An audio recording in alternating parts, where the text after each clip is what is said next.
The phone buzzed against the marble counter, her name lighting the screen like a warning flare. My ex is coming to my birthday. Be cool or it's over. I read it twice. The words were too sharp to misread, too deliberate. I typed back, "I'll be very cool." Then I stared at the message until my reflection in the black glass started to smile. Not mine, a stranger's, one that had been waiting too long to wake up. The night came cold and heavy. The house smelled of wine and nerves. Her laughter, too rehearsed, too loud, spilled through the hall. When the doorbell rang, I opened it before she could. He stood there, the ex, polished, smug, that subtle scent of nostalgia and arrogance. I shook his hand, felt the tremor in hers behind me, then said quietly, "She's all yours, man. I was just leaving." And I walked out.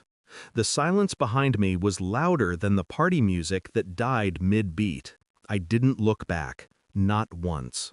Because some exits aren't escapes, they're executions.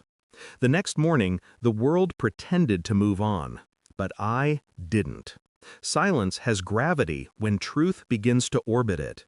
She didn't call, didn't explain. Just a single message later that night, "You made a scene."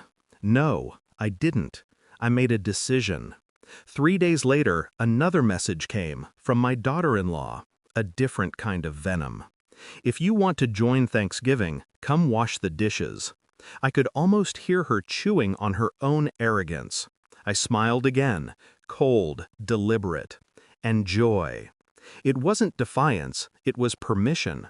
Let them enjoy the illusion while I dismantled it, quietly.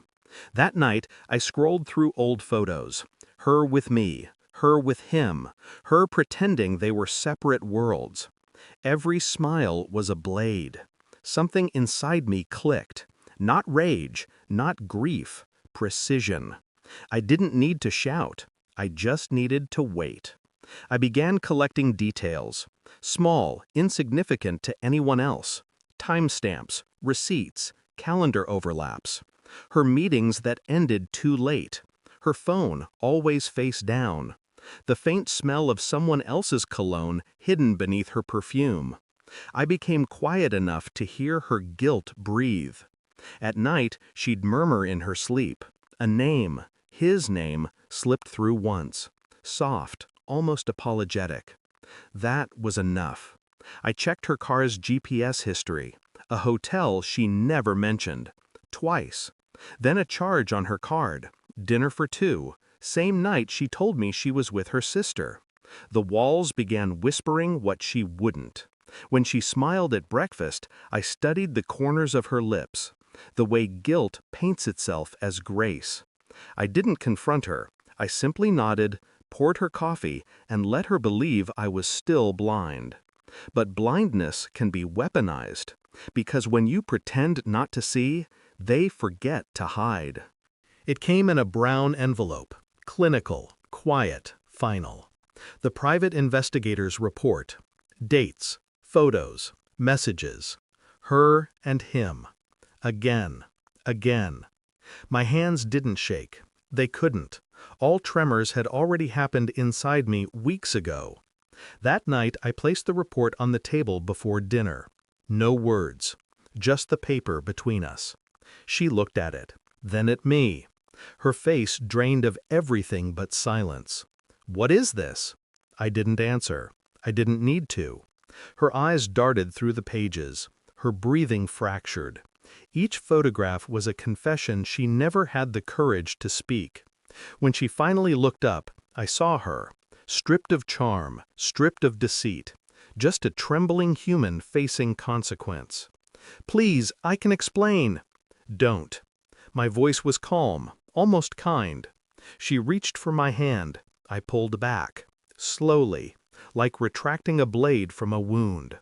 "I was cool," I said, and left the table. The revenge wasn't in shouting, it was in silence. 2 weeks later, I posted the photos, not of her betrayal, but of my new life. A villa in Switzerland, the lake, the snow, the stillness. No faces, just peace.